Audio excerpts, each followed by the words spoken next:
সাল্লাল্লাহু আলাইহি ওয়াসাল্লাম লা তুতরুনি কামা আতরাতিন নাসারা ইবনে মারইয়াম। আলহামদুলিল্লাহ, প্রশংসা সব আল্লাহর জন্য, শান্তি অবতীর্ণ হোক আল্লাহর রাসূলের উপরে। আল্লাহুম্মা সাল্লি আলাইহি আল্লাহুম্মা বারিক আলাইহি। আল্লাহর অশেষ অনুগ্রহে প্রথমেই বলছি একটু আগায় বসবেন, সিরিয়াল দরকার নেই, একটু সামনে এলেবেন না, আপনাকে ডিঙিয়ে যাতে কাউকে আসতে না হয়, আর কেউ কোনো কথা বলবেন না। আজকে জুমার খুতবা আমাদের পূর্ব নির্ধারিত অন্যান্য সপ্তাহের মতো আমরা আগেই ঘোষণা দিয়েছি, কবর এবং মাজার কেন্দ্রিক শিরক এবং আমাদের করণীয় সম্পর্কে বক্তব্য ইনশাআল্লাহ। উল্লেখিত বিষয়টা যখন আমরা অনলাইনে দিয়েছি তখন আমরা আমাদের ভাইদের মাধ্যমে বা মুসলিম উম্মার মাধ্যমে আমরা জানতে পারলাম যে আমাদের বিষয়টা খুব সিচুয়েশন ডিমান্ড করতেছে। এটা উচিত ছিল আসলে এ ধরনের একটি বক্তব্য এই মুহূর্তে দেওয়া, কেননা সারা দেশে যে ধরনের মাজার এবং কবর থেকে শিরকের স্লোগান দিয়ে মানুষকে ঈমান হার করা হচ্ছে, সেক্ষেত্রে মুসলিম উম্মার একজন দায়িত্বশীল হিসেবে আলেমদের জুমার খুতবা এই ব্যাপারে সতর্ক করাটা জরুরি। আল্লাহ আমাদের এই বিষয়ে কথা বলার তৌফিক দিন, আল্লাহুম্মা আমিন। প্রথমে আমরা কোরআন মাজিদের সূরা নূহ, একটি সূরার নাম 114টার ভিতরে নূহ নামে একটা সূরা আছে, নবীর নামে 71 নম্বর সূরা, সম্ভবত আয়াত নাম্বার হলো 23। আল্লাহ বলতেছেন, আউযু বিল্লাহি মিনাশ শাইতানির রাজীম, ওয়া ক্বালু লা তাযারুন্না আলিহাতাকুম ওয়া লা তাযারুন্না ওয়াদ্দান ওয়া লা সুওয়া'আন ওয়া লা ইয়াগুসা ওয়া ইয়াউকা ওয়া নাসরা। আদম আলাইহিস সালাম থেকে শুরু করে নূহ আলাইহিস সালাম পর্যন্ত এই দুই নবীর মাঝখানে সময় ব্যবধান কত ছিল তা নিয়ে বিতর্ক আছে। কেন এত তারিখ নিয়ে ওই সময় কেউ বসেছিল না, আর তারিখটা কোনো ইবাদত না, এটা একটা সংখ্যা মাত্র। তবুও আলেম ওলামাদের ভিতরে সবচেয়ে বেশি যেটা বিশুদ্ধ মত, মুস্তাদরাকে হাকিমের কথায়, তাতে 1000 বছরের ব্যবধান ছিল এই দুই নবীর মাঝখানে। আদম আলাইহিস সালাম এবং নূহ নবীর এই দুইজনের মাঝখানের সময়কাল কত ছিল? 1000 বছর। এই 1000 বছরের ভিতরে অন্যান্য পাপ হয়তো মানুষ করেছে, কিন্তু সরাসরি মানুষ পূজার বিষয়টা আমরা ক্লিয়ার এখনো বুঝি না। আদম আলাইহিস সালামের এক ছেলে আর এক ছেলেকে হত্যা করছিল, এটা হিংসার বশবর্তী হয়ে, এটা অহংকার বশত এই পাপটা সে করে ফেলেছিল। এজন্য তিনি শাস্তি পাবেন। কিয়ামত পর্যন্ত নিরীহ মানুষ হত্যা করে যত পাপ হবে সমস্ত পাপের অংশ আদম আলাইহিস সালামের ওই ছেলে একাই পাবে, কারণ হত্যা প্রথা তিনি চালু করছে এই কারণে। কিন্তু মানুষ পূজাটা শুরু হয় কবে? এই ব্যাপারে বিশুদ্ধ মত হলো নূহ আলাইহিস সালামের জাতি এই মুনাফিকি করেছে, এই অন্যায় করেছে, মানুষ পূজা করে তারা। ওয়াকালু, তারা বলল, লা তাযারুন্না আলিহাতাকুম ওয়া লা তাযারুন্না, সব মাবুদকে একসাথে বাদ দেওয়ার দরকার নেই। নাউযুবিল্লাহ। বলতেছে আল্লাহ তো অবশ্যই সৃষ্টিকর্তা, তিনিই হলো আসমান জমিনের মালিক, এ ব্যাপারে আমাদের সন্দেহ নাই, কিন্তু বাকি মাবুদকে একবারে বাদ দিও না। আস্তাগফিরুল্লাহ। এগুলি থাকুক। ওয়ালা তাযারুন্না, বিশেষ করে তাদেরকে তোমরা বাদ দিও না। ইয়াউক, নাসরা, মানে এই যে আবার বলি, ওয়াদ্দা, ইয়াগুস, ইয়াউক, সুয়া, নাসরা, বিশেষ করে এই 5টা মাবুদকে তোমরা বাদ দিও না, এদেরকে একটু ইবাদত বন্দেগী করো। তো লোকজন আপত্তি করলো যে আমাদের নূহ আলাইহিস সালাম যে বলছিল লা তুশরিক বিল্লাহ, আমাদের নবীর আগের নবী যে বলে গেছে লা তুশরিক বিল্লাহ, এখানে তোমরা কি করবে?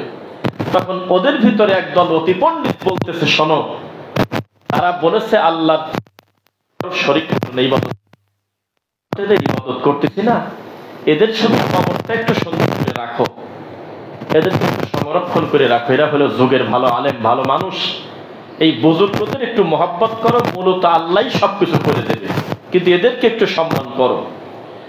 তো তখন প্রত্যেকটা কথা শুনবেন আজকে মনোযোগ দিয়ে ইনশাআল্লাহ। এরপরে তারা কি করলো, ওদের ওই মরা লোকদের কবরকে মোটামুটি একটু সংরক্ষণ করলো, ছোটখাটো 2-4টা ইট দিয়ে কি সাইডে একটু মার্কিং করে রাখলো। রাখার পরে এই কি করব করতে করতে ওরা সব মরে গেছে, ওই যুগের লোক আর নাই। পরবর্তী সময়ে সেই ইতিহাস বলে তখন তাদের কবরকে তারা ইবাদতের জায়গা বানাইছে। নাউযুবিল্লাহি মিন যালিক। এটা বলতেছি কেন? আমাদের এই দেশে শাহজালাল বলেন, শাহপরান বলেন, শাহ মাকদুম বলেন, আর যে কবরের নামই বলেন না কেন, রাতারাতি কিন্তু কোনো কবরে কেউ সেজদা দেয় নেই। একটা পর্যায়ে এই কুকাম তারা করে। শুরুতে তারা বলে, দেখো এখানে গরু ছাগল যাবে, কবরটাকে একটু হেফাজত করে রাখো, মার্ক করে রাখো, একটা কোন রকম স্থাপনা দিয়ে নাম লিখে রাখো। কিছুদিন পরে বললে সাইডের মাটি তো সরে যাচ্ছে, দেখতে ভালো দেখায় না, আরেকটু কয়টা ইট দিয়ে দাও। এভাবে করতে করতে করতে করতে একটা পর্যায়ে মানুষ মানুষকে ইবাদত করে। নাউজুবিল্লাহ। প্রথম দিনে তা করে নাই। যেমন আপনি যদি ইতিহাস দেখেন, বর্তমান যেগুলো মার্কেট প্রাপ্ত পীরের মাজার, যারা মার্কেট পায় নেই আমি তাদের নাম নেই। শাহজালাল বাজার ভালো, শাহপরান বাজার ভালো, গোলাপ শাহ আছে মার্কেট ভালো, যেগুলি খুব ডিমান্ডেবল পীর আছে যারা, এদের দেখবেন ইতিহাস খুঁজতে গেলে দেখবেন তারা কোনোদিন বলে নাই যে আমাদের কবরকে তোমরা 3 তলা গম্বুজ বানাও। এগুলি বলে না। যদিও ইতিহাসের আমরা সব কথা বিশ্বাস করি না, ইতিহাস বিকৃতি হয়। বিষাদ সিন্ধু বই পড়ে কেউ যদি কারবালা চিনতে চায়, বিষাদ সিন্ধু বই পড়ে যদি কেউ মনে করে আমি হোসাইনের কারবালা চিনব, তাহলে সে যেন টয়লেটের টাঙ্কির ভিতরে বসে আতর খুঁজতেছে। একবারে পুরা মিথ্যা কথা নবী পরিবারের পর অপবাদ দিয়ে নোংরামি করে গোটা বিষাদ সিন্ধু বইটা সাজানো। নাউজুবিল্লাহ মিন যালিক। এটা কেন বোঝাতে চাচ্ছি আপনাকে, যেটা ওহী দিয়ে সাব্যস্ত না এমন সব ঘটনাই মানুষ তার মন মতো সাজায়। একই নবীর হাদিসটা আপনি কোন কবর পূজারীর মুখ থেকে শুনলে মনে হবে এটা সরাসরি পীরের হাত ধরতে বলতেছে। আবার একই হাদিসের অনুবাদ একজন বিশুদ্ধ আকীদার আলেমের থেকে শুনলে মনে হবে আল্লাহুস সামাদ। মানুষের পায়ে সিজদা দেওয়া তো বহু দূরের কথা, সালাম দেওয়ার সময় হাত উঁচু করে মাথা ঝুঁকানো পর্যন্ত অন্যায়। একই হাদিস। সুতরাং বলতেছে কি সেটা হলো কথা। এই যে পীর ফকিরের ইতিহাস যে আমাদের বইতে পড়ানো হয়, এগুলো লেখকও মাজার পূজারী, এগুলো যারা পড়ায় অধিকাংশই বিশ্বাস যারা করে তারাও কবর পূজারী। এজন্য সত্য ইতিহাস মানুষ জানতে পারে না। এবার আসেন, সবচাইতে দামি মানুষের নামটা আমি এখন মুখ দিয়ে নেব। তার নাম মুহাম্মাদুর রাসূলুল্লাহ সাল্লাল্লাহু আলাইহি ওয়াসাল্লাম। তিনি ভয়তে বলতেছে, লা তুতরুনি কামা আতরাতিন নাসারা ইবনা মারইয়াম। শোনো, আমি মরার পরে আমার কবর নিয়ে বাড়াবাড়ি করো না। আর জীবিত থাকতে তিনি বলেছিলেন, লা তুতরুনি কামা আতরাতিন নাসারা ইবনা মারইয়াম। আমি মুহাম্মদকে নিয়ে বাড়াবাড়ি করতে গিয়ে মরিয়মের ছেলে ঈসা আমাকে তোমরা বানায়ো না। কথা বোঝা যাচ্ছে? আমি মুহাম্মদ সাল্লাল্লাহু আলাইহি ওয়াসাল্লামকে নিয়ে বাড়াবাড়ি করতে গিয়ে খ্রিস্টানরা যেমন মরিয়মের ছেলে ঈসা নবীকে বানাইছে, তোমরা তা করো না। ঈসা আলাইহিস সালামকে কি বানাইছিল? আল্লাহর ছেলে, মাসীহ ইবনুল্লাহ। কুরআন রাত বিচারের মাঠে ঈসা আলাইহিস সালাম আল্লাহকে বলবেন, দুনিয়াতেও বলছে কিন্তু তারা মানে না। হে আল্লাহ, কত বড় নির্লজ্জ অপবাদ আল্লাহ, আমার জীবদ্দশা আমি শুনে গেলাম, আমি এই ব্যাপারে দায় মুক্ত, আমি তাদের শিখায় দেই নাই, এরপরেও তারা আমাকে বেশি ভালোবাসতে গিয়ে বলছে আমাদের ঈসা হলো আল্লাহর ছেলে, আর ঈসার মা মরিয়ম হলো আল্লাহর বউ। কেউ যদি এই 3 জনকে মেনে নেয়, সে যেন অগ্রিম তার পাপের শাস্তি আগেই শেষ, মরলেই সে স্বর্গে চলে যাবে। তাদের বইতে লিখে রাখছে। আর বইটার নাম শুনলে আপনারা এখনই বলবেন যে এই একটা কথা, বইটার নাম কত সুন্দর, আত-তরিকু ইলাল জান্নাতি বিনূরিল কুরআন। বলেন কি অবস্থা! এত সুন্দর একটা আরবি নাম, কোরআনের আলোয় জান্নাতে যাওয়ার পথ। এত সুন্দর একটা আরবি নাম দিয়ে বই লাগছে, সেই বইটা মুসলমানকে খ্রিস্টান বানায়। তার নাম হলো খ্রিস্টান মিশনারি। এদের একটা বই আছে, আত-তরিকু ইলাল জান্নাতি বিনূরিল কুরআন। সেই বইতে কি লেখা আছে এটা একটু 2-5 মিনিটে বলে ফেলি, তাহলে আপনার বেসিক বুঝতে সুবিধা হবে। ওই বইতে লেখা যে আল্লাহ সুবহানাহু ওয়া তাআলা প্রথমে তিনি মনস্থ করলেন যে ফেরেশতাদের দিয়ে খুব একটা কাজ তো হয় না, এরা ভুল করে না, কান্নাকাটি করে না, পেশাব পায়খানা নাই, স্ত্রী সন্তান নাই, অনুভূতি নাই, এদের কোনো ঝামেলা নাই, আমি যা বলি তাই শোনে আমার রোবটের মতো।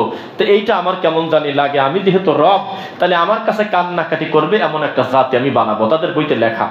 তখন আল্লাহ মনে করলেন আমি একটা অনুভূতিশীল একটা প্রাণী বানাবো, যার নাম হবে ইনসান, মানুষ। এই মানুষ ভুল করবে আর কাঁদবে, ভালো করবে মন্দও করবে, পাপও করবে ভালোও করবে, এরা ব্যথা লাগলে কান্না করবে, চোখ দিয়ে পানিও আসবে, অনুভূতি থাকবে, এরা এইরকম করবে, তখন আমি আল্লাহর ভালো লাগবে। এই কথা বলে আল্লাহ আদমকে সৃষ্টি করলেন। আদমকে সৃষ্টি করার পরে আল্লাহ সুবহানাহু ওয়া তাআলা বললেন, আদম ওয়ালা তাকরাবা হাদিহি শাজারা, ওই গাছের কাছে তুমি যাও না। ফাতাকুনা মিনাজ জালিমিন, যদি যাও তাহলে তুমি কিন্তু জালেমদের ভিতরে অন্তর্ভুক্ত হয়ে যাবে, জুলুমকারীদের ভিতরে।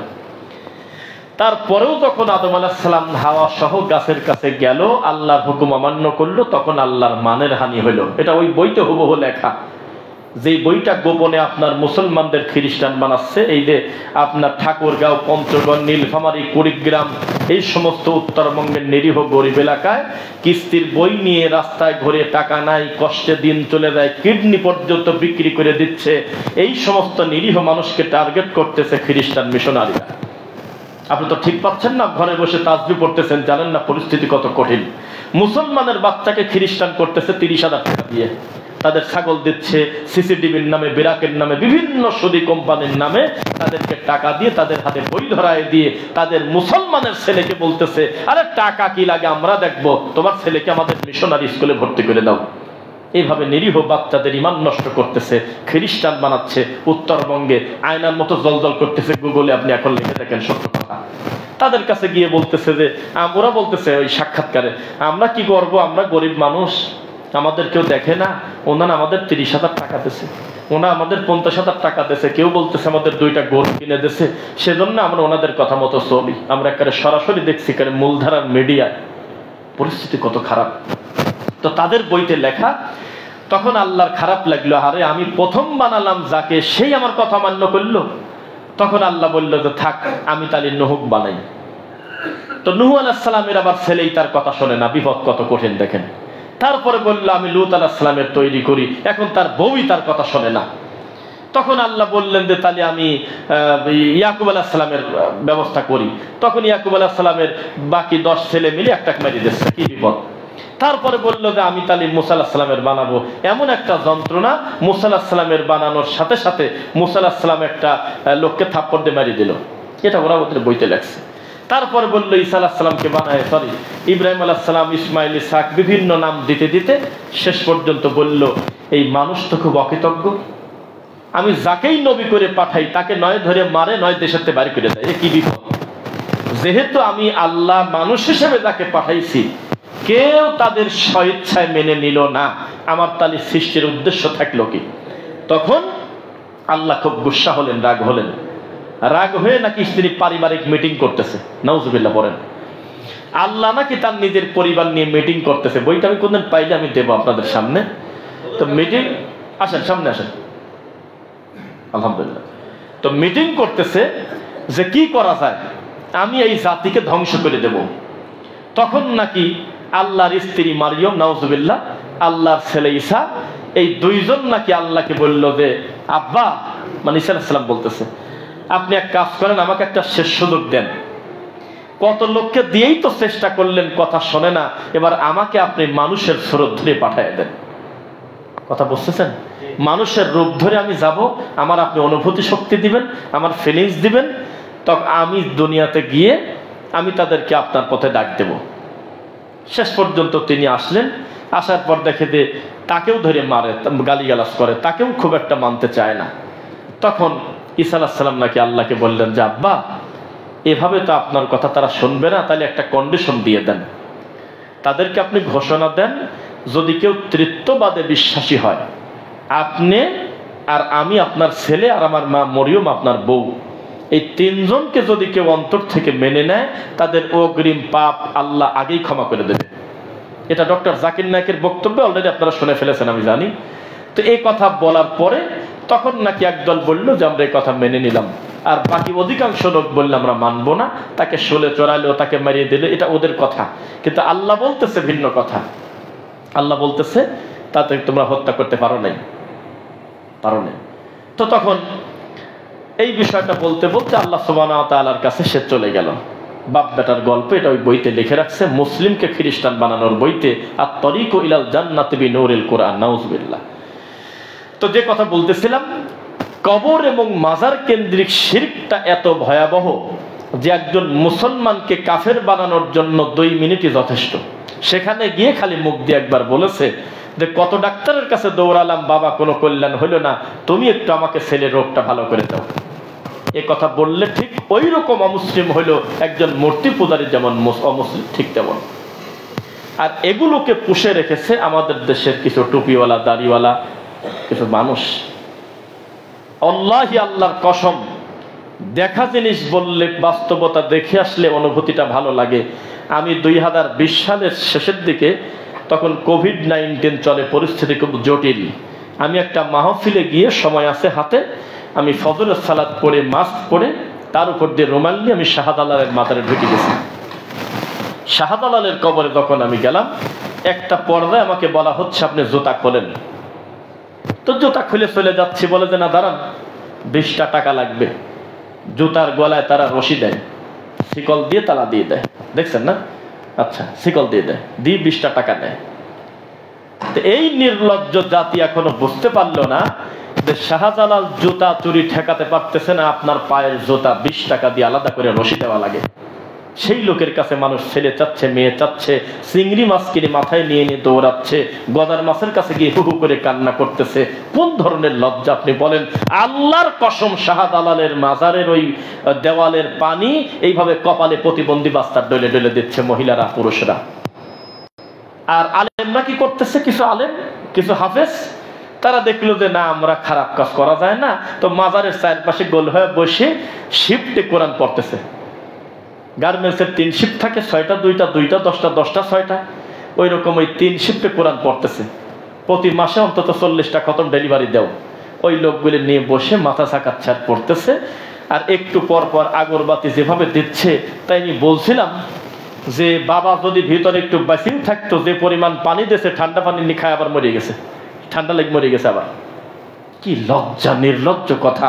আর মাজারের খাদেমের কাছে দেখেন, এর আমার কাছে একটা কাগজ না, কিছু লেখা আছে আমার সুবিধার জন্য, এইরকম কিছু লিখে দিচ্ছে, 3 নাম 5 নাম 2 নাম, ছেলের পড়াশোনা ভালো না, বেটার বউ কথা শোনে না, বড় ছেলে এই করে সেই করে, বিভিন্ন কিছু লিখে মাজারের খাদেমের কাছে দিচ্ছে। খাদেম এগুলো রিডিং করে পরে বাবাকে শোনাচ্ছে। এর থেকে লজ্জার, এর থেকে কষ্টের কি আছে? আর আপনি কত বড় মানে কপাল খারাপ যে আপনি একটা মন্দিরের কাছ দিয়ে যাওয়ার সময় বলতেছেন যে ওরা কত খারাপ, আর ওরাই হাত দিয়ে বানালো, আর তার কাছে নারকেল দিচ্ছে, কলা দিচ্ছে, উলু দিচ্ছে, ওগুলোকে ওরা খায়। তো এগুলো মুসলিম উম্মার অত বড় ক্ষতি করতে পারবে না মুসলমানের নামধারী যে কবর আর মাজার তত ক্ষতি করে। কারণ এই দেশে যদি আরো 1000ও মন্দির হয়, আমরা চাই সবাই তাওহীদবাদী হোক, আল্লাহ কবুল করে, আল্লাহুম্মা আমিন। তবে যদি হয় 1000 মাজার, মুসলিম উম্মার ইমানের 4 পয়সার ক্ষতি করতে পারবে না ইনশাআল্লাহ। কেন? কারণ তারা ঘোষণা দিয়ে ইবাদত করতেছে, তারা তাদের ভিন্ন ধর্ম মনে করে। হাজারো মুসলমানের বাড়ি ওই মন্দিরের পাশে হলেও ওই মাঝে মধ্যে ওখানে গিয়ে কোনো মুসলিম সেজদা দেয় না। কিন্তু একটা মাজারকে বেস করে হাজার হাজার মানুষের গাঁজা খাওয়ার একটা আস্তানা তৈরি হয়, লক্ষ লক্ষ মানুষের ঈমান হারা হচ্ছে এই মাজার কবরগুলো কেন্দ্র করে। আর চিন্তা করেন মানুষের কত বড় কপালি এবং মানুষ কত নির্লজ্জ। কোন মানুষের কবরও যদি রাস্তায় পেছে যায়, সরকারি কাজ করতে গিয়ে শরীয়ত বলতেছে ওইখান থেকে তুলে নিয়ে মাটি টাটি দিয়ে অন্যখানে দিয়ে দাও, অন্তত মানুষের যাতে ক্ষতিটা হয়। আর মাজারগুলো দেখেন, লক্ষ লক্ষ মানুষের ঈমান ক্ষতি করতেছে, কিন্তু এই মাজার আপনি ভাঙতে পারবেন না, প্রকাশ্যে ঘোষণা দিয়ে ভাঙতে পারবেন না। কথা বোঝা যাচ্ছে? পাকিস্তানের একজন বড় বিদ্বানের কাছে প্রশ্ন করছিল, একজন যে আমার নবীকে প্রকাশ্যে গালি দিল, গালি দেওয়ার কারণে আর একজন মুমিন সহ্য করতে না পেরে তাকে মেরে দিয়েছে, এখন তার কি হবে? তখন উনি বললেন যে দুনিয়াবি নিয়মের ফরমালিটিতে তার বিচার হতে পারে, যে এইভাবে আইন হাতে তুলে নিল, তবে আমরা আশাবাদী আল্লাহর কাছে লোকটার আসামি হতে হবে না, আল্লাহর কাছে আসামি হতে হবে না। কারণ যে কাজটা করছে এই কাজে তার বেঁচে থাকার সুযোগ নাই, এটা মুহাম্মদ সাল্লাল্লাহু আলাইহি ওয়াসাল্লাম নিজেই তাই বলছে। আল্লাহ নবীর কাছে একজন তার একেবারে তার কাজের মানুষের পেটের ভিতর ছুরি ভরে মেরে দিয়ে আসার পরে বলতেছে, আল্লাহ নবী আমি তো একটা কাজ করছি, মানুষ হত্যা করে আসলাম। কি করলে? কয়ে আমার ওই কাজের লোক আপনাকে গালি দেয়, আজকে সহ্য করতে না পেরে পেটের মধ্যে ছুরি ভরে মেরে দিয়েছি। তা আল্লাহ নবী 1 সেকেন্ড বললো না তুমি মন্দ কাম করলে, তুমি কাজটা ঠিক করো নাই, কিছুই বলে নেই। তার মানে নবীকে নিয়ে কটূক্তি করলে তার বেঁচে থাকার সুযোগ নাই, এটা সত্য কথা। এখন আমরা হয়তো চাইলে পারবো না এই দেশের সমস্ত মাজার গড়িয়ে দিতে, কারণ আমাদের দেশটা চলেই হলো কবর মাজার কেন্দ্রিক বিশ্বাসের উপরে, এটা মানুষের দীর্ঘদিনের ব্যাপার।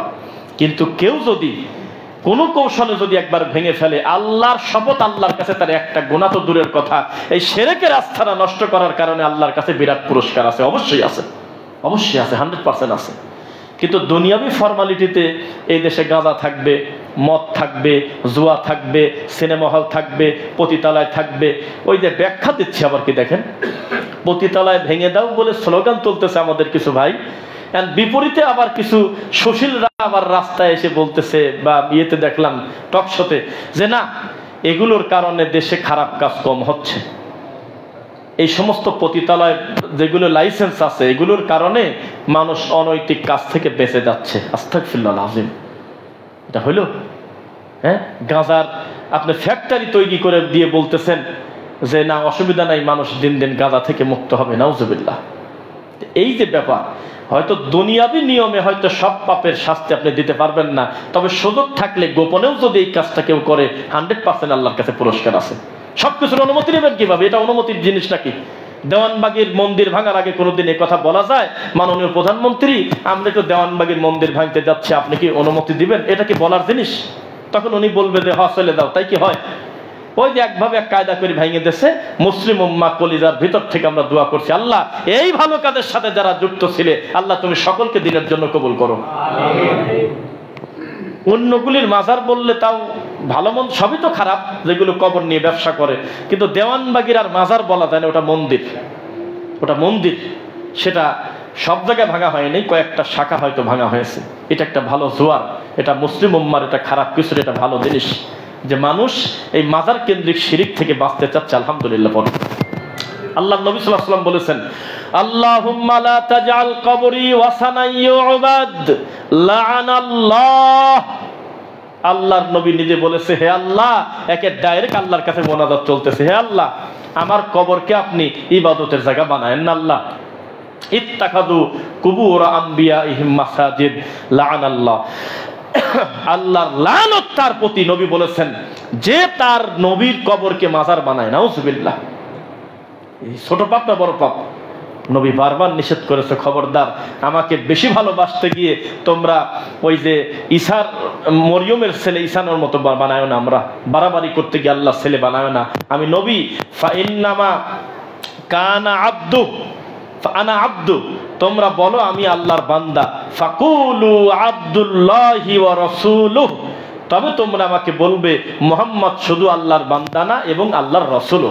এটা ঠিক আছে, কিন্তু তোমরা বাড়াবাড়ি করতে গিয়ে আমাকে বলবে, কেউ কেউ বলে মুহাম্মদ হলো জাতি নূর, আল্লাহর নূর, এই সেই ময়ূর পাখি, কত কিছু বলে নবীকে এগুলো বলতেছে। আস্তাগফিরুল্লাহ। মৃত্যুটাকে স্বাভাবিক মনে করতে হবে। আল্লাহর কসম, একেবারে বড় বড় বিদ্বান অমুসলিমরা পর্যন্ত স্বীকার করতেছে মানুষের বেঁচে থাকাটাই হলো আশ্চর্য, মরে যাওয়া কোনো আশ্চর্য না। এই লোকটা আছে কিভাবে বাঁচি, কি আছে ভিতরে দেওয়া, যে একটু আগে যেই লোকটা সচল, হাত চলে, পা চলে, চোখ চলে, এতগুলো নিয়ামত নিয়ে ঘোরে, কি এমন ভিতর থেকে চলে গেল যে লোকটা মারা গেল, আমরা আশ্চর্য হয়ে গেলাম যে আগে ছিলটা কি। এই মানুষ মরে গেল, আর বৈষম্য থাকবে মানুষের, আপনার কবর 2 তলা 3 তলা হবে আর আমার কবরটা পাশে পড়ে থাকবে। এটা হইল? নাটোরে আমি একটা জায়গায় যাই দেখি যে পাশাপাশি 2টা মাজার। তা আমি যাওয়াতে ওরা মনে করছে কি আমি ওই মাজারেরই কোনো ভক্ত টক্ত হব, কি ওই জটালা খেতা মেতা গায়ে দিয়ে পাগল ছাগল শিকল মিকল সব চলে আসে আমার কাছে, এসে গুরু বাবা বলতেছে, মনে করছে আমি জিয়ারত করতে আসছি। আমরা 4 জন। তো এসে আমি বলতেছি যে একটু রহস্যটা বলেন, ওনাদের কারামতটা বলেন। তো বলতেছে যে ওনার এমন কারামত যে একটা লোক এসে ওনার কাছে আসার পর বলতেছে যে এই বসলার বাবা বলতেছে, কিরে তোর কি পেটের ব্যথা খুব বেশি রে? তখন ও শয়তানি করে বলছে, কে বলছে আপনাকে পেটের ব্যথা? আমার তো কোনো পেটের ব্যথা নাই। এই কথা বলার পর কিছু সময় পর ও চলে গেল। বাড়িতে যায় দেখে যে ওদের পরিবারের 12 জনেরই পেটের ব্যথা হয় মরে গেছে। কার ছেলে, কার মা, কার বাপে নাম কয় না, খালি কয় যে হওয়া শুনছি। এইরকম কেরামতি করে মরে গেছে। মানুষ মারে এই বাবা শুয়ে আছে। তো বললাম যে পাশের লোকটাকে? তো বলে পাশের লোকটাই ওনার একটা বড় ধরনের খলিফা। তখন আমি বললাম যে বেচারার মার্কেট এত খারাপ কেন? পাশাপাশি 2টা কবর, এই কবরে অন্তত 15টা কাপড় দিচ্ছেন আপনারা, কত সুন্দর করে বাসর ঘরের মতো সাজানো, কিন্তু তার খলিফা বেচারা শুয়ে আছে মাত্র 1 তলা। তাহলে এর মার্কেট এত খারাপ, ব্যাপারটা কি? কত নির্লজ্জ কথা। এই বৈষম্য নীতি দূর করার জন্য মুহাম্মদ সাল্লাল্লাহু আলাইহি ওয়াসাল্লাম আমাদেরকে বলেছেন, খবরদার কালা সাদা, ধনী গরিব, খাটো লম্বা, আরব অনারব এগুলোর পার্থক্য চলবে না, চলবে হলো ইন্না আকরামাকুম ইনদাল্লাহি আতকাকুম, আল্লাহর কাছে যে তত সম্মানী যার তাকওয়া তত বেশি।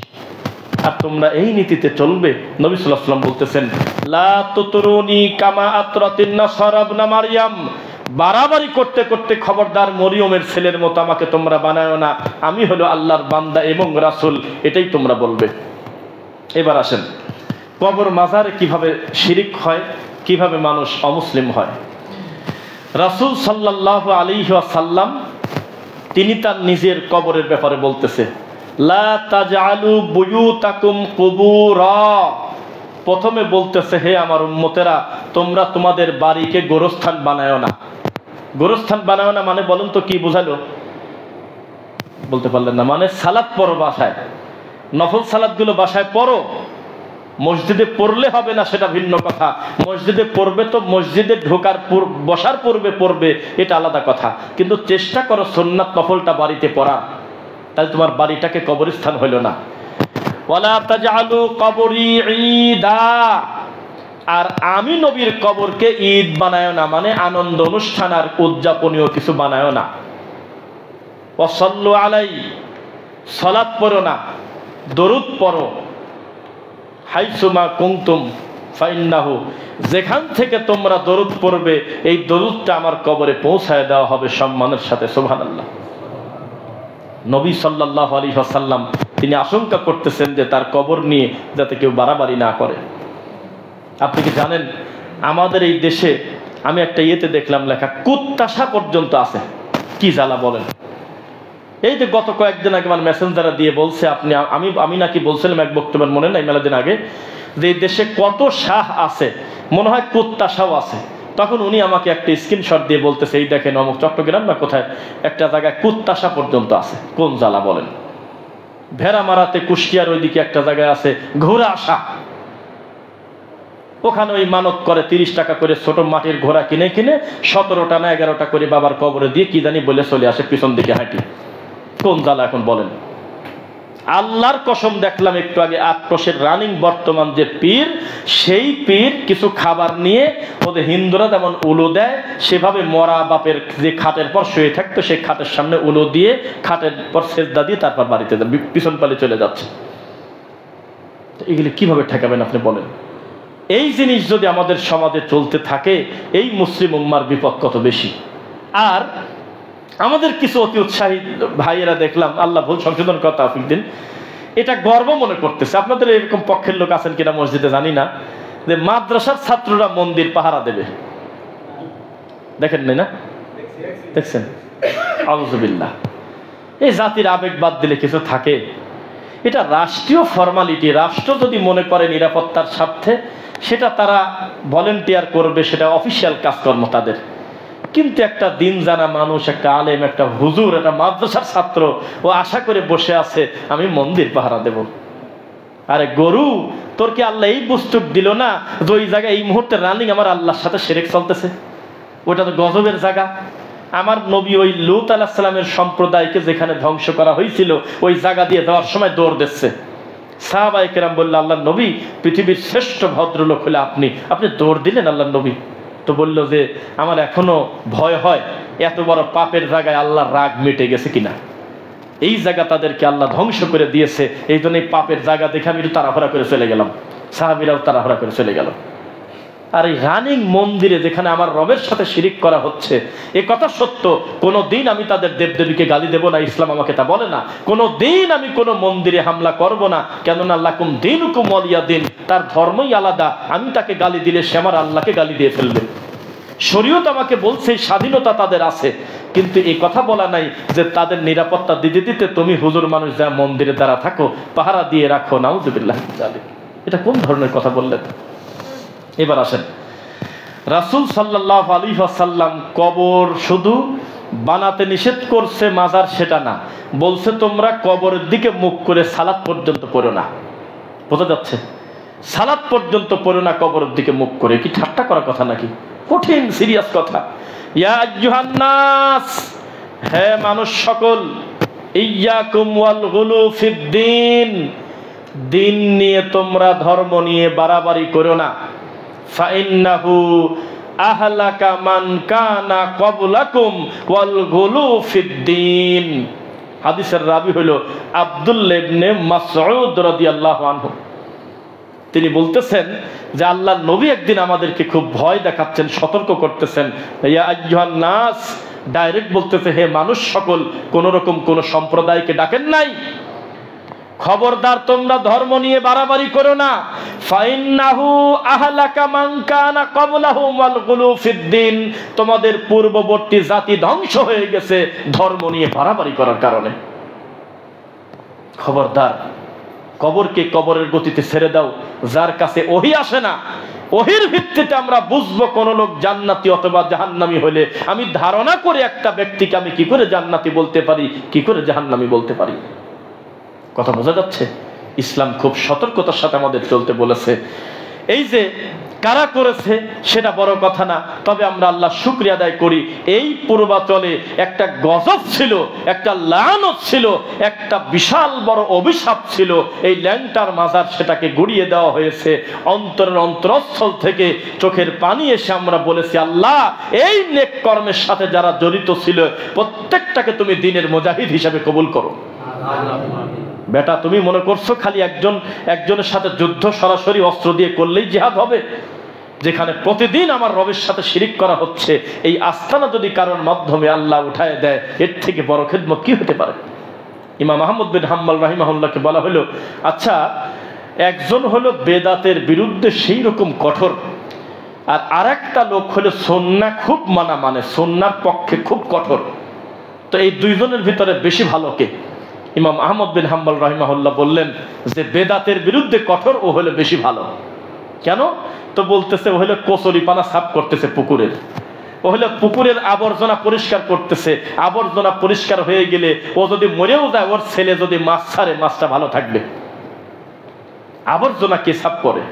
সবাই তো বলতেছে আল্লাহকে মানো, সবাই তো বলতেছে রাসূলকে মানো, সবাই তো বলতেছে ওযু করে 2 রাকাত সালাত আদায় করলে গুনাহ মাফ, সবাই তো বলতেছে মসজিদে ডান পা দিয়ে প্রবেশ করো, সবাই তো বলতেছে নেক কাজ করো, কিন্তু পাপ কাজ থেকে বাধা দিতে পারতেছে কয়জন? কয়জনের মাধ্যমে এদেশ থেকে বড় পাপ উঠে যাচ্ছে? এটাই হলো বড় কথা। তা'মুরুনা বিল মা'রুফ ওয়া তানহাউনা আনিল মুনকার। এই কারণেই আমাদের শ্রেষ্ঠ করা হয়েছে যে আমরা সৎ কাজে আদেশ করব আর অসৎ কাজ থেকে বাধা প্রদান করব। কত আফসোস লাগে, কত কষ্ট লাগে। এদেশে লক্ষ লক্ষ না, আরে গুনতে গুনতে আবার দেখবেন আরো 2টা হয়ে গেছে মনে হয়। চাঁদপুর, কুমিল্লা চাঁদপুর একটা জায়গায়, এই ভিডিও দেখলে কেউ আমাকে সাক্ষী দেন, একটা জায়গায় রাতারাতি মাজার হয়ে গেছে। তো এলাকার কিছু লোকজন মানতেছে না যে আসলে ভিতরে আছেটা কিনা, খালি কয় যে এটা গায়েবী মাজার, এটা ভিতরে ব্যাপার আছে, হয়ে গেছে। রাতারাতি এক রাতে করছে আর কি, ইটের গাঁথনি নতুন নতুন বোঝা যায়। তখন গ্রামের লোকজন 2 পক্ষ হয়ে তারা কবরটা খোঁড়া শুরু করলো যে ভিতরে আছে কিনা দেখ।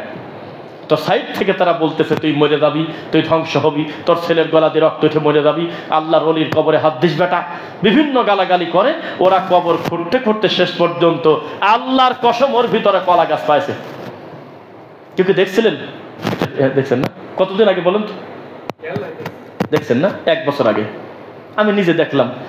গ্রামের সব অধিকাংশ লোক ওখানে উপস্থিত থাকি। কবরটা খুঁড়তে খুঁড়তে দেখা গেল যে ভিতর থেকে কলার গাছ বাড়াচ্ছে। কলার গাছ এইভাবে সুন্দর করে কাটি ভিতরে গাড়িয়ে দিয়ে ব্যবস্থা করে দিয়েছে। 4 রাস্তার মোড়ের পাশে মানুষ যাচ্ছে, সমানে টাকাও দেয়, গামছাও দেয়। কি যন্ত্রণা কোন!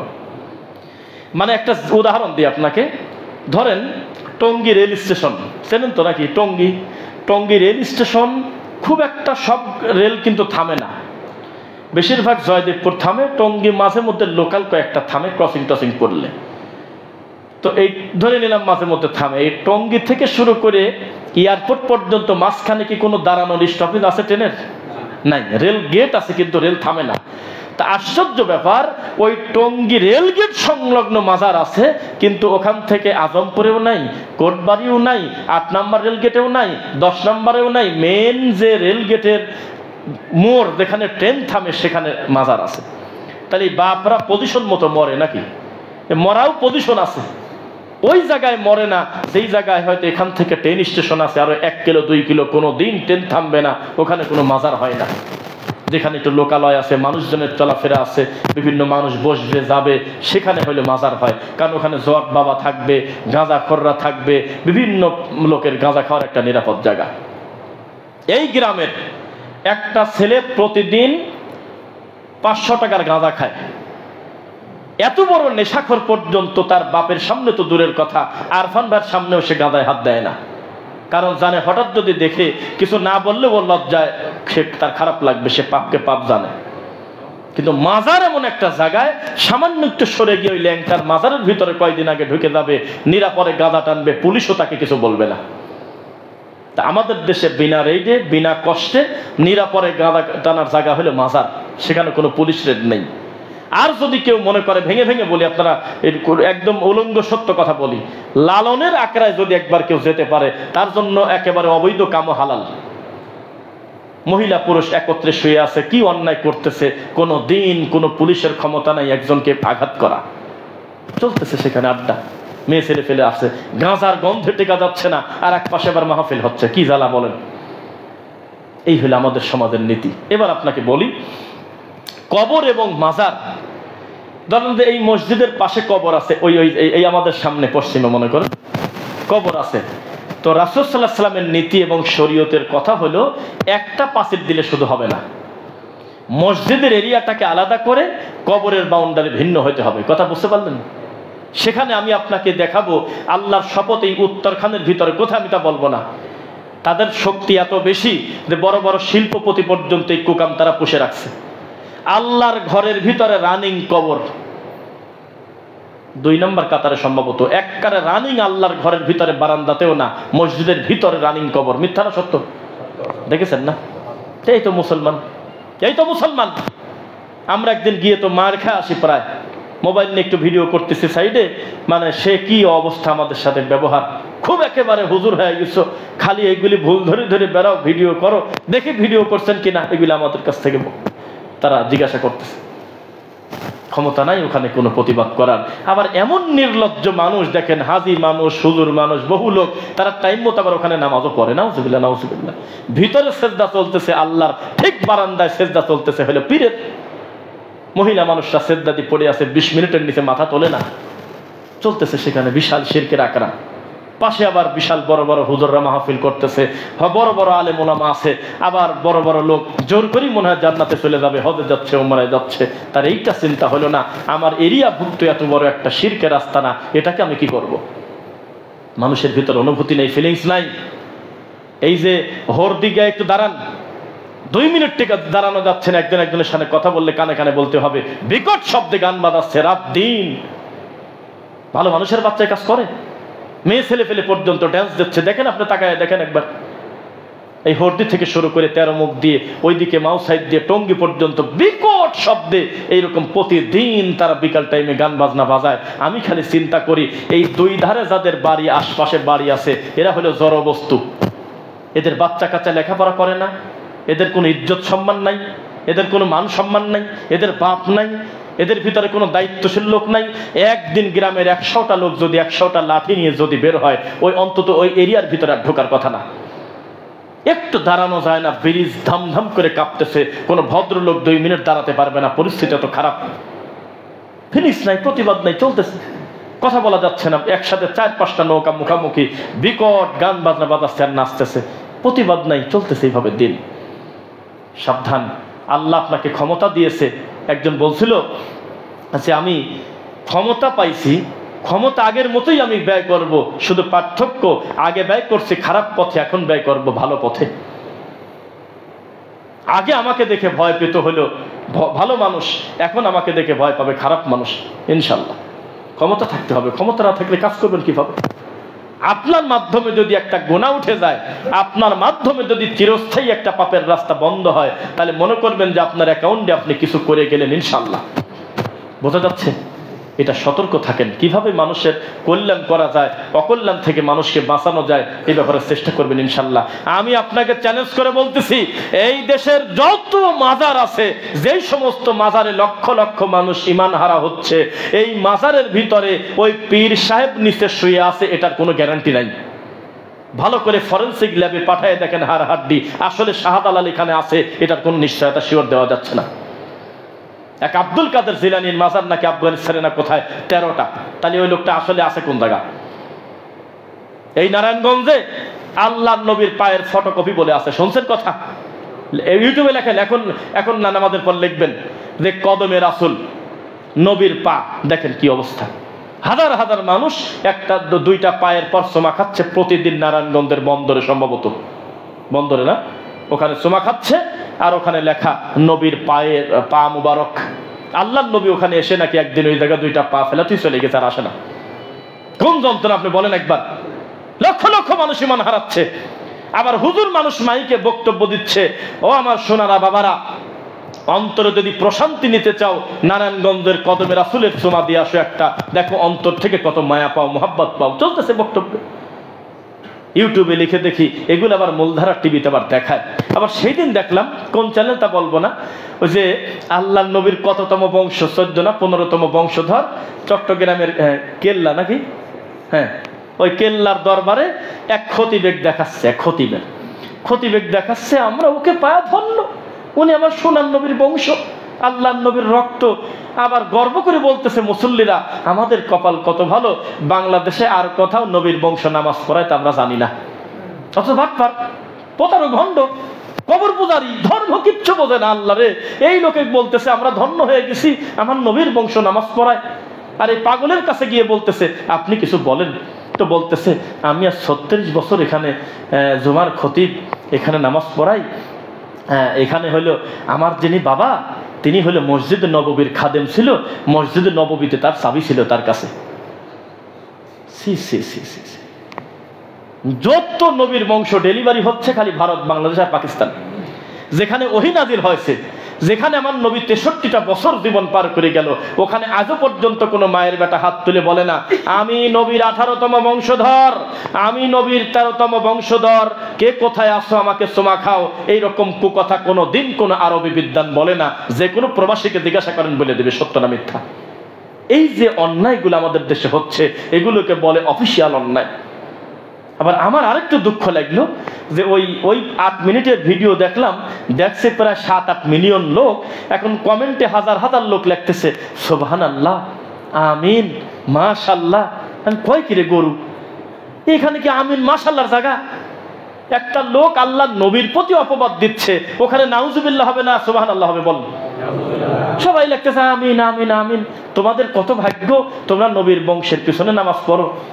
প্রতারক, ভণ্ড। এই যে 12 রবিউল আউয়ালের দিন ওই পাকিস্তান থেকে আর ইন্ডিয়া থেকে তাহের, জাবের, মাবের আরো সব কি জোকার এই গরুর গলায় মালা দিয়ে সামনে আগায়, পিছনে বলতেছে নারে গাউসিয়াত, কয় ইয়া রাসূলুল্লাহ। তা আমি বললাম যে জন্মদিন যদি নবীরই হয় তো গরুর গলায় মালা কে? একই জ্বালা। যার জন্মদিন তাকে আমরা সম্মান করব, কি বলেন? তো জন্মদিন হলো নবীর, আর ওর পীরকে গলায় মালা দিয়ে তার টাকের উপরে বোট বানায়, অন্তত 300-400 ফুল তার গলায়। যখন আর গলায় ফুলের জায়গা নাই, সাইড থেকে ফুল দিয়ে ঢেল দিচ্ছে আর বলতেছে ইয়া রাসূলুল্লাহ, ইয়া রাসূলুল্লাহ। কোন যন্ত্রণা! কিভাবে ধর্ম নিয়ে বিকৃত চলে আপনি বোঝেন? এর থেকে লজ্জার কি আছে? ওই হুজুরকে যদি আপনি বলেন যে আপনার মেয়ের বলে 1 বছর বয়স পূর্ণ হইলো, আপনি তো আমাদের কেক কাটি খাওয়ালেন না, ওই হুজুরই আবার স্বীকার করে এ জন্মদিন কিছু নাই, ইসলামে জন্মদিন পালন করা যায় না। কিন্তু একই হুজুর 12 রবিউল আউয়ালের দিন আবার মুসল্লিদেরকে বলে কালকে আপনারা 100 করে টাকা নিয়ে আসবেন, আমরা 12 রবিউল আউয়ালের সিন্নি খাবো, এবং রাস্তায় ব্যানার নিয়ে মিছিল করতে বের হচ্ছে। মানে এখন ঠাট্টা মস্কারা কাকে বলে দেখেন? স্বাধীনতা, এমন স্বাধীনতা পায়ে গেছে, এই গাঁজাখোররা আবার রাস্তায় মিছিল করতেছে, দেখলাম, দেখছেন? গাঁজাখোররা, এই জটালারা, এই শিকল বাবা, বদনা বাবা, ডব বাবা, এরা রাস্তায় নামেছে। নামি বলতেছে যে আমাদের পাগলা বাবার মাজার ভাঙলো কেন? কোন জ্বালা বলেন? এটা ভালো মানুষের নাম নেই, কয় পাগলা বাবার মাজার ভাঙলো কেন? জবাব চাই। এই হলো আমাদের দেশ। আবেগ বাদ দিলে এই দেশের ইসলাম কিছুই থাকে না। আর পরিপূর্ণ যারা মূলধারার ইসলামের কথা বলে তাদেরকে বলা হয় হলো ফিতনাবাজ। নাউজুবিল্লাহ মিন যালিক। কোশ্চেন কালেও না, আল্লাহর কাছে জবাবদিহি করতে হবে, আল্লাহর কাছে জবাবদিহি করতে হবে। আমি আপনাকে বারবার বলি, আল্লাহর নবী বলেছেন, এই শোনো, ওই দেখো তো কি, আল্লাহর নবী একটা মরা ছাগল শুয়ে আছে, তাও আবার কান কাটা। তাও আবার বাচ্চা ছাগল, বাচ্চা কান কাটা মরা, এর দাম আছে। আল্লাহ নবী বলল, তোমাদের ভিতরে 1 টাকা দিয়ে কেনার কেউ আছো? সবকে আল্লাহ নবী এই কেনবো কি কাম, এ তো মরা। তখন নবী সাল্লাল্লাহু আলাইহি ওয়াসাল্লাম বললেন, তোমার রব কি তাকে চেনো? তোমার রব হলো সে যে এই কান কাটা ছাগলের যে মূল্য আছে গোটা পৃথিবীর মূল্য তার কাছে তা নাই। হে আমার উম্মতেরা শোনো, সমুদ্রের ভিতরে যদি আঙুল ভরে দাও, আঙুল তোলার পরে পানি কতটুকু থাকবে আল্লাহর নবী এটা তো মাপা যাবে না, এটা একেবারেই তো হিসাবের বাইরে। আল্লাহর নবী বললেন, শোনো, তোমার রবের কাছে মূল্য জিনিসের নাম হলো সমুদ্র, আর ওই আঙুল নাম হলো দুনিয়া, বরং তার থেকেও কম। আল্লাহর নবী, আপনি মাছির কথা বললেন, জি, মাছির 2 ডানার 1টা ডানার সমান যদি পৃথিবীর মূল্য থাকতো, তাহলে পৃথিবীতে কোনো ল্যাংটা, কোনো কবর পূজারী, মাজার পূজারী, কাফের, মুশরিক, বেঈমান, ধর্মকে যারা ব্যবহার করে বিকৃত করে, আমি আল্লাহ তাদের 1 ঢোক পানিও খেতে দিতাম না। সহিহ বুখারীর হাদিস। চারটেখানি কথা। এই জমিনে আমরা কিভাবে শিরক করি, কিভাবে কুফরি করি, আজকে আপনাকে বলে রাখি, এই যে মাটির উপরে বসে আছেন, এই মাটি হলো তাওহীদবাদীদের মাটি। এখনো পর্যন্ত আসমান থেকে বৃষ্টি হয় শুধুমাত্র রাসূলকে মানার কারণে। এখনো পর্যন্ত আল্লাহর জমিন আপনাকে ধান দিচ্ছে, চাউল দিচ্ছে, একটা মাত্র কারণ যে এখনো আল্লাহকে আল্লাহ বলার লোক আছে। তাই যদি না থাকতো, আমি কত কষ্ট করে বলি, দেখেন আল্লাহর নামটা পর্যন্ত আমাদের মানুষের কাছে বোঝা। অন্য দেশের একটা ভাষা খোদা নিয়ে এসে লাগায় দিছে। কত রাস্তায় রাস্তায় দেখি খোদা হাফেদের পিলার। খোদা খোদা আবার কিনা? এত সুন্দর নাম আমার রহমানের, এত সুন্দর নাম আমার রহিমের, এত সুন্দর নাম আমার জাব্বারের, এত সুন্দর নাম আমার মাজিদের, কিন্তু নামগুলো পরিবর্তন করে খোদা বানাইছে। আল্লাহর নাম পর্যন্ত বিকৃতি করে দিয়েছে এই জাতি। তারপরে ঘাড়ের উপর বসে আছে একটা জাতীয় সঙ্গীতের এক বোঝা। এ কোন কালে ডেলিভারি হয়েছে আল্লাহই জানে। এ আমার বলে মরা পর্যন্ত এটা নিয়ে যাওয়া লাগবে। এত কিছু আপডেট হচ্ছে, জাতীয় সঙ্গীতের কোনো আপডেট নেই। নিয়ম হইল, যখন কোনো জাতির ভিতরে, যখন কোনো সম্প্রদায়ের ভিতরে কোনো বিষয় নিয়ে মতানক্য হয়, আর সেটা যদি সরায় দিলে জাতির কোনো ক্ষতিই নাই, উপকারও নাই, কিছুই নাই, তাহলে সেটা রাখা উচিত না। আপনার কথা বুঝতে পারলেন? খারাপভাবে নিয়েন না। আসলে এখানে কোনো শরীয়তের কোনো কথা নাই। আপনি যদি কালিমাকে মা না বলে যদি মাটিকেও মা বলতেন, আমাদের ইসলামে মাটিকেও মা বলা যায় না, বলেন না? শেখ আব্দুর রাজ্জাক বিন ইউসুফ বলছে যে ঠাকুর যতবার বলছে ও মা তোমার আকাশ, ততবার বলতেছে ওর মা কালীকে। আমি ধরে নিলাম যে ওরা ব্যাখ্যা দিল যে না না না না না, আমরা মাটিকে বলছি মা। ইসলামের দৃষ্টিতে মাটিকেও মা বলা যায় না। মাটি মাটি, মাটি মা হবে কেন? বোঝা যাচ্ছে নাকি? মাটি মা না, বিশ্বাস করেন, মাটি মা হতে পারে না, মা মাই হয়। মাটি মাটি, মাটিকে আপনি মা বলবেন, আব্বা বলবেন কেন? সতর্কতার সাথে গাভীকে মা বলতে হবে, নইলে ষাঁড়কে আব্বা বলার জন্য রেডি থাকেন। আন্দাজে আপনি মা বলবেন, তাহলে ওই মা, মায়ের পেট থেকে যেটা পড়লো সেটা কি, আর যার বীর্যে আপনার ভাই হলো সেটা কি? এইটা মানুষ না বুঝেই একটা জিনিস আন্দাজে বলে ফেলে। আসলে কেউ কেউ বলতেছে পরিবর্তন করা হোক, কিন্তু আমি আবার আরেক দাবি করি, আমি আবার অন্যতা বলি। আমি বলি কি, এ সঙ্গীতকে আমার খুব বেশি দরকার। এই ক্লাস বাদ দিয়ে ওই রাস্তার সামনে দাঁড়ায় আমি যদি একটু স্লোগান দেই, ও মা তোমার আকাশ তোমার বাতাস, বা অন্য কিছু বলে দিলাম, এতে আমার শরীয়তের কতটুকু উপকার আছে? কি দরকার? ইসলাম এইটা নাই যে আমার সোনারা খবরদার ওই জায়গা মারামারি করো না, মারামারি বন্ধ করে দাও, এই কথা বলে না ইসলাম। এইভাবে কাঁদতে বলছে, ওই জায়গা মারামারি হচ্ছে, আপনি এখানে কাঁদতেছেন, লাঠি হাতে করে দেওয়া, পিটায় ঠিক করে ফেলেন। 2 জনের ব্যক্তিকে যদি মীমাংসা করেন, তাহলে আল্লাহর আরশের নিচে আপনি ছায়া পাবেন ইনশাল্লাহ। আর যদি ক্ষমতা না থাকে, তাহলে মুখ দিয়ে বাধা দিয়ে দেন। তাও যদি না পারেন, অন্তর দিয়ে ঘৃণা করেন। দূর থেকে বলতেছেন, হে রব্বুল আলামিন, ওই জায়গা মারামারি যেন তাড়াতাড়ি বন্ধ হয়ে যায়। এটা কি হলো? কি হলো বলেন? আপনি যতক্ষণ পর্যন্ত পরিপূর্ণ পর্দা না করবেন, ততক্ষণ পর্যন্ত আপনি কথা আশা করবেন না যে এই দেশ জেনা মুক্ত হবে, ইফতিজিং মুক্ত হবে। পর্দা করতে হবে। পর্দা না করে কিছু কিছু মহিলা দেখলাম রাস্তায় বের হয়, অধিকার চাই, অধিকার চাই। কয় ঠিক আছে, আব্দুল্লাহপুর পলয়ের মার্কেটে এখন ওদের দরজা টানেক, বিভিন্ন তেল পাম্পে তেল বেচে, রিসিপশনে বসে থাক। অথচ বাপের বাড়ি ছিলি জমিদারের বেটি, বিক্রি করে বাপ খাওয়াবে। বিয়ে হয়ে গেছে অথবা বাপ মরে গেছে, বড় ভাই খাওয়াবে। বড় ভাই নাই, বিয়ে হয়ে গেছে, স্বামী খাওয়াবে। স্বামী মরে গেছে, বড় ছেলে খাওয়াবে। জমিদারের মানুষ জমিদারের মতো থাকো। মাকে সম্মান দিয়েছে আল্লাহ, মহিলাকে সম্মান দিয়েছে। এই মহিলারা মাঝে মধ্যে রাস্তায় নামে আর বলে আমাদের অধিকার চাই, অধিকার চাই, সম অধিকার। ঠিক আছে, ওই যে আমরা মার্কেটে ঢুকি, ওই দরজা টানি টানি দেয়, দেশে হলে মহিলা। আবার বের হওয়ার সময় সালাম দিয়ে দরজা খুলে দিচ্ছে, মহিলা নে খা, অধিকার নেই। তেল পাম্পে তেল নিতে দেয়, দেখে মহিলা তেল দিচ্ছে, বেচে তেল বেচে। আল্লাহকে এই কারণে তোকে বানাইছে? তাকে বানাইছিল সম্মানী করে, রাজরানী করে। ও যখন ব্যানার নিয়ে রাস্তায় নামছে, অধিকার বুঝতে পারে নাই, তখন বলতেছে ঠিক আছে তেল বেচে, ঠিক আছে ওদের মা মরে এতিমের মতো, তোর দিক টাকা থাকবে রিসিপশনে, ওই মেয়েটা কত সুন্দরী মেয়ে রে, তোকে নিয়ে কুকথা চিন্তা করবে রিসিপশনে বসে বসে, ঠিক আছে বসে চাকরি কর। কিন্তু সে ছিল সিংহাসনে, বুঝতে পারে নাই। দেশকে ভালোবাসলে এভাবে তো গান গায়ে তো দেশকে সম্মান দেওয়া যাবে না, দুর্নীতি মুক্ত করে দেশকে সম্মান করা লাগবে। এই দেশের মাটিতে পাপ না করে দেশটাকে সম্মান করতে হবে, তাই কিনা? আপনি গান গেয়ে তো দেশকে উদ্ধার করা যাবে না, যাবে কি? আল্লাহ তাআলা আমাদের দিনের সঠিক বুঝ দান করুন। আল্লাহ সুবহানাহু ওয়া তাআলা শিরক এত বড় ভয়াবহ পাপ, যার সাথে জাহান্নামের সম্পর্ক, যেই পাপের সাথে আমার আল্লাহ লানতের সম্পর্ক, ঈমান হারানোর সম্পর্ক, এই পাপ থেকে আমাদের বাঁচার তৌফিক দিন। জুমার খুতবার প্রথম পর্ব শেষ করছি। বারাকাল্লাহু লানা।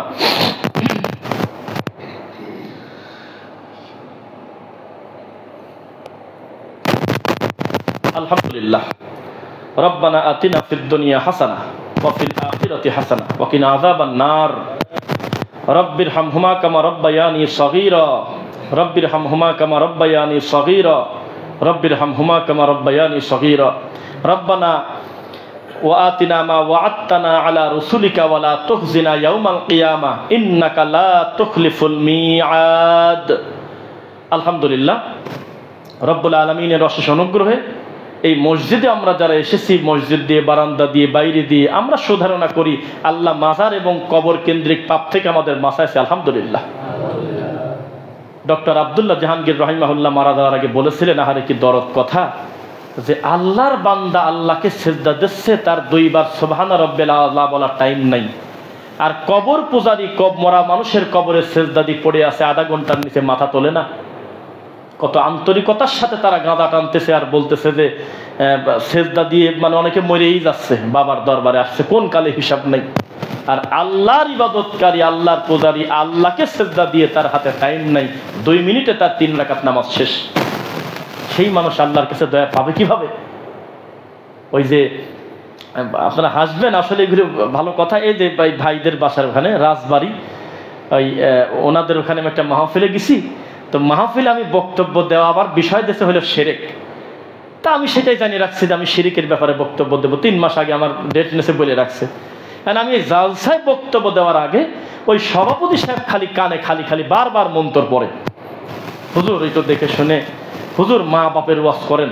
কিছু সময় পর আবার কয়, হুজুর জান্নাত জাহান্নামের ওয়াজ করেন। আবার কিছু সময় পর বলে, হুজুর একটা সার্বজনীন ওয়াজ করে দিবেন, যাতে কেউ ঠিক না পায় কিছু। একবার এক এক কথা বলে, আমি চুপ করে বসে আছি। শেষে বলতেছে, ঐক্যের কথা বলবেন। কিসের কথা? ঐক্য ভালো কথা না? আল্লাহ তো ঐক্যের পক্ষে, সুবহানাল্লাহ। তা আমি ঠিক আছে, এইবার আমি খুশি হলাম যে ঠিক আছে, এটা বিষয় বলবো। তো বক্তব্য দিতে গিয়ে বললাম, দেখেন আমরা যে পদ্ধতিতে ইবাদত বন্দেগী করি, আমাদের যদি কেউ বলে আছে কোন জায়গা, তাহলে আমরা হাদিস থেকে দেখাতে পারবো না। আর ওই লোক যদি বলে আমি মূর্খ মানুষ, আমি হাদিস বুঝি না, আমাকে দেখান এই কর্মটা পৃথিবীতে আর কোথাও চলে কিনা। তখন আমরা বলবো, দেখেন যেখানে কোরআন নাদিল হয়েছে সেখানকার মানুষজন 99% মতো এইভাবেই সালাত আদায় করে। এটা দেখানোর জায়গা আমাদের নাই, বলেন তো?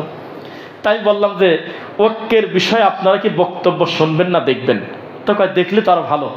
তো বললাম যে বাংলাদেশে একটা জায়গা আছে যেখানে আমাদের এই দেশে সবচাইতে বড় ঐক্য প্রতিষ্ঠিত হয়ে আছে। সবাই খুব খুশি হলো এবং বললাম আর একটা খুশির খবর, এই জায়গাটা আপনাদের এই রাজবাড়ি থেকে খুব একটা বেশি দূরে না। ওরা আরো অন্তর থেকে খুশি যে আমাদের রাজবাড়ির পাশে কুষ্টিয়াতে এত সুন্দর একটা ঐক্যের জায়গা আছে, আমরা কোনো জানতেই পারলাম না। হুজুর কোন জায়গা? আমি বললাম যে এটা লালনের মাজারে। কোথায়? লালনের মাজারে। ওরা বলে এটা কোন হিসাব, লালনের মাজারে ঐক্য আছে? বললাম হ্যাঁ, নোয়াখালীর একটা পাগল মুরব্বী, ওর গাঁজা টাইনি, ওর ছেলের বয়সী আর একটা লোকের কাছে দেখছে, ওই ছেলের বাড়ি হলো দিনাজপুর। একসাথে 15 জন মিলে একটা গাঁজা টানতেছে, কেউ কারোর সাথে মারামারি করে না, ঐক্যবদ্ধ হয়ে গাঁজা টানতেছে। কেউ কারোর চুল ধরে টানে না, কেউ কারোর ফতুয়া দেয় না, কেউ কারোর লুঙ্গি ধরে টান দেয় না, কেউ কাউকে গালি দেয় না। একসঙ্গে বিভিন্ন 64 জেলার 64 পাগল জমা ধরে গাঁজা টানতেছে, কোনো তর্ক বিতর্ক নাই। তো এইরকম ঐক্য আপনারা চান তো? কয় না না, এইসব ঐক্য দিয়ে কি করবো? আমরা বললাম জি, ঐক্য কোনোদিন ব্যক্তির সাথে হবে না, ঐক্য হবে কোরআন এবং সহিহ হাদিসের সাথে। কোরআন এবং সহিহ হাদিস যদি কেউ অন্তর থেকে মেনে নেয়, তাহলে সে আমার সাথে দেখা করুক আর না করুক, অটোমেটিক সে আমার ঐক্যের ভাই হয়ে গেছে। এটার জন্য বাড়ি বাড়ি মিটিং করার কিছু নাই। কথা বোঝা যাচ্ছে? চিরদিন মানুষে মানুষে দ্বন্দ্ব থাকবে। আপনার হাঁটা আলাদা, আমার হাঁটা আলাদা, আপনার বাপ আলাদা, আমার বাপ আলাদা, আপনার মেজাজ আলাদা, আমার মেজাজ আলাদা, আপনার শিক্ষক আলাদা, আমার শিক্ষক আলাদা, আপনার মাদ্রাসা ভিন্ন, আমার মসজিদ ভিন্ন। প্রত্যেকটা জায়গায় জাগতিক বহু আমিল আমাদের থাকতে পারে, কিন্তু কোরআন হাদিসের মিল যদি থাকে তাহলে অটোমেটিক আপনি আমার দিনী ভাই। আর যদি আপনি ডাইন পাশে শিরক করেন, আমি কোনোদিন বলবো না আমার ভাই শিরক করে, তাতে কি, আসো আমার বুকে আসো, আমি তা বলবো না। আপনি যদি বেদাত করেন, আমি তার বিরোধিতা করবই করব, কেননা আমার নবীকে আপনি অপমান করতেছেন, আমি আপনার ভুলটা ধরায় দেওয়ার চেষ্টা করব। এটার নাম কোনোদিন ঐক্যে নষ্ট হয় না। এখন ওই ল্যাংটার লোকও তো মিছিল করতে পারে যে আমাদের গণতন্ত্রে আঘাত দেওয়া হয়েছে, কত সুন্দর স্বাধীনভাবে আমরা এখানে গাঁজা টানি, আর এই একটা কাজ করলে ওই দাবি কি ঠিক হবে? দাবি করলেই সে দাবি রাখতে হবে সেটা জরুরি না, দাবিটার পক্ষে আল্লাহর ওহী থাকতে হবে ইনশাআল্লাহ। এখানে আমার আল্লাহ কি বলে, আমার রাসূল কি বলে।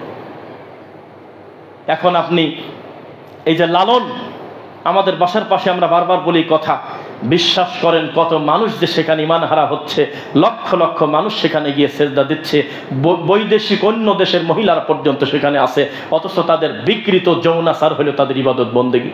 এত নোংরা কথা তারা বলে মানুষের সামনে, কোনো প্রতিবাদ নাই। তার নামে সেতু হয়, তার নামে ব্রিজ হয়, তার নামে সেতু হয়, আর ভালো মানুষের নামে সেতু ব্রিজ তো দূরের কথা, একটা মসজিদও হয় না। তা কি করবেন আপনি বলেন? এগুলো সংশোধন করা জরুরি কিনা? মানুষ মানুষকে পূজা কিভাবে করে? যেই লোকটা মরে যাওয়ার আগে বলছে লালন কি জাতে সংসারে আমি বুঝলাম না, বলে নাই মনে হয়? তাহলে ও কোন জাত নিজেই জানে না, ও মালায়ন না হিন্দু না মুসলিম নাকি, আর আমি আর আপনি তাকে জোর করে তার নামে ব্রিজ পর্যন্ত বানায় দিয়ে তার নামের পরে দিচ্ছি সাধক, সফি সাধক। নাউজুবিল্লাহ মিন যালিক। তো দেশে গজব আসবে না? এভাবে মানুষ মানুষের পূজা করে। 8 মিনিট কথা বলতেছে না, 7 মিনিট ও প্রায় 300 বার আপা আপা বলে ডাকতেছে।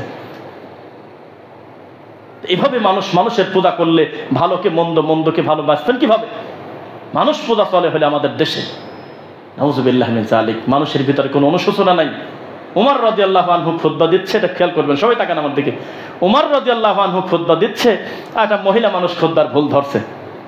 আর আমাদের দেশে হলে এই মহিলা বসো, কত বড় সাহস, উমরের ভুল ধরে, যে অর্ধজাহানের খলিফা, আল্লাহর নবীর পরে সে হলো আবু বকর, উমরের সে প্রধানমন্ত্রী, সে কিচ্ছু বলল না। বলতেছে যে আপনার খুতবা ভুল গেল উমর। আমাদের দেশের মেজাজ হলে ইশারা করলো ওই মহিলা আল্লাহের গন্ধ পায় না, কারণ খুতবা দিচ্ছে হলে প্রধানমন্ত্রী, আর ভুল ধরতে সে হলে মহিলা। তখন লোকজন সবাই তাকাছে, মহিলার সাহস কত, উমরের ভুল ধরতেছে খুতবার। তখন উমর রাদিয়াল্লাহু তাআলা আনহু রাগ করা বাদ দিয়ে তিনি বললেন, আসাবাত ইমরাআতুন ওয়া আখতা উমর, এই বসো বসো বসো, এই মহিলাই সত্যবাদী, আমি উমরই একটু আগে ভুল করে ফেলছি। কোরআন মাজিদের ওই আয়াতটার কথা আমার এই মুহূর্তে মনে ছিল না, উনি আমাকে মনে করা দিয়েছে। উনি বলতেছে আমি আমার স্বামীকে কয় টাকা দেন মোহর ধরবো না ধরবো আমাদের ব্যাপার, আপনি নির্ধারিত করার কে? আপনি বলে দিলেন কেন যে এই কয় টাকা দেন মোহর কাবিন করা লাগবে, এটা আমাদের ব্যাপার, আমরা বুঝবো, আপনি কথা বলেন কেন? তখন উনি বলল যে আমার মনে নাই সালাসাতা কুরু, আমার মনে নাই যে এই কুরুর ব্যাখ্যাটা কি, আমার মনে নাই যে কিন্তর মানে কি। এই মুহূর্তে আমার ওটা মাথায় ছিল না যে আল্লাহ স্বাধীনতা দিয়েছে, দেন মোহর হলে দুই পক্ষ বসে ঠিক করবে, কেউ কারোর প্রতি যাতে জুলুম না করে। আর আমাদের দেশে ভুল ধরা যাবে? এরে বাপরে বাপ, বলাই যাবে না যে ভাইজান এটা আপনি সংশোধন করে নেন, 6 মাস কথাই বলবে না। একটা বিচারের মাধ্যমে দুইজনকে মিলাই দিল, দুইজন বুকও মিলাইলো, তাও 3 বছর কথা কয় না। অনুভূতি শক্তি থাকতে হবে কিনা? আপনি ভুল করেছেন এ কথা বলতে লজ্জা কিসের? মানুষের প্রতি জুলুম করেছেন 15-17 বছর, বলতে লজ্জা কিসের? অনুশোচনা করে সংশোধন হন। এখনো পর্যন্ত কথার ভাবে, এখনো পর্যন্ত তাদের অনুসারীদের মুখে মানে এই ফিলিংসটাই নাই যে আমি মানুষের জুলুম করছি, মানুষের ক্ষতি করছি, মানুষের সম্পদ নষ্ট করছি, মানুষের ঈমান নষ্ট করছি, মানুষের প্রতি জুলুম করছি, মানুষের স্বাধীনতা হরণ করছি, আইন হাতে তুলে নিয়েছি, মানুষের প্রতি অন্যায় করেছি, এ ধরনের কোনো ফিলিংসই নাই। জাতির কপালে কল্যাণ কিভাবে আসবে? এই হলো অবস্থা। সাধারণ জনতা আমরা হলো ফুটবলের মতো, আমাদের কোনো নিজস্বতা নাই, কারণ আমরা আগে থেকে পাওয়ারলেস, ভ্যালুলেস, আমাদের কোনো ফিলিংস নাই। মুসলমান মনে রাখবেন, লা তাআতা লি মাখলুকিন ফি মাসিয়াতিল খালিক, উপরে খালেককে খুশি করার চেষ্টা করে যান, এটা খুব সহজ কাজ। উপরে যদি খুশি হয়, নিচে কত বেদার হলো সেটা দেখার দরকার নেই। বোঝা কি যাচ্ছে? প্রত্যেক জায়গায় বড় ভাই ছোট ভাইয়ের খেলা চলে। বড় ভাইকে না মারে ছোট ভাই বড় হতে পারে না, এটা হলে আমাদের দেশের খেলা। যে যে ডিপার্টমেন্টে আছে তার ডিপার্টমেন্টের লোক তার লেজ ধরে টানার জন্য ব্যস্ত। সবাই আমার দিকে তাকান। একজন শায়েক তার মানুষ হিসেবে ভুল হতে পারে না? একজন শায়েক একজন আলেমের ভুল হতে পারে না বক্তব্যে? ভুল হওয়ার পর হাজার হাজার অনুসারী একজনের হাতেই টাইম টানাই তাকে ফোন দেওয়া, হুজুর রফিক ভাইকে অমুক আপনার এই বক্তব্যটা অমুক জায়গায় মিস্টেক হয়েছে, এটা সংশোধন করেন অথবা ওই বক্তব্যটা ডিলিট করে দেন। আমার জানা নাই যে আহলে হাদিস দাবি করে এমন অহংকারী লোক এই বাংলাদেশে আছে যে তার ভুল সংশোধন করবে না, করে নেবে, ঠিক না? এইটুক সুযোগ দেয় না। তার নাম নিয়ে লাল কালি চিহ্ন দিয়ে ফেসবুকে পোস্ট দেওয়ার জন্য শত শত লোক বসে আছে। এটা হলে আমাদের দেশ। কথা বুঝতে পারলেন? এই জন্য আমরা সংশোধন চাই। অন্যান্য ধর্ম বলে লোকটা বিপদে পড়ছে, এই রাস্তা দেখা দাও, আর আমাদের ইসলাম বলে রাস্তা দেখা দিলে সামনে তাদের আবার বিপদে পড়ে। ও চিনবে কিভাবে যে এই মেন হাইওয়ে কত দূর? তুমি প্রয়োজনের সাথে করে নিয়ে দিয়ে আসো, আর যদি বেশি রাত হয় তোমার বাড়িতে 3 দিন মেহমান করে রাখো, তুমি আল্লাহর কাছ থেকে পুরস্কার পাবে।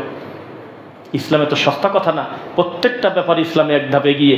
ইসলাম বলে যে এমনি এমনি ছেড়ে দিও না, এমনি এমনি তাকে ছেড়ে দিও না, তাকে সংশোধন করে দাও। তাকে তুমি সংশোধন করো, তাকে অন্যায় থেকে ফেরানোর চেষ্টা করো, তখন আল্লাহর কাছে তোমার পুরস্কার আছে ইনশাআল্লাহ। আল্লাহ আমাদের যারা মারা গেছে তুমি তাদের ক্ষমা করো। আল্লাহ সুবহানাহু ওয়া তাআলা আমাদের যারা ঋণগ্রস্ত তুমি তাদের ঋণ মুক্ত হওয়ার তৌফিক দাও আল্লাহ। আল্লাহ সুবহানাহু ওয়া তাআলা আমাদের আত্মীয় স্বজন যারা বেঁচে আছে অসুস্থ তুমি তাদের উত্তম শেফা দান করো আল্লাহ। আমাদের প্রিয় মিজানুর রহমান ভাই, এটা খুব খুশির খবর আলহামদুলিল্লাহ। মানুষের বাড়ি গাড়ি নারী তিনটাই যদি তার মন মতো হয়, জাগতিক বহু সুবিধার পাশাপাশি আল্লাহ সন্তুষ্ট অর্জন করা সম্ভব।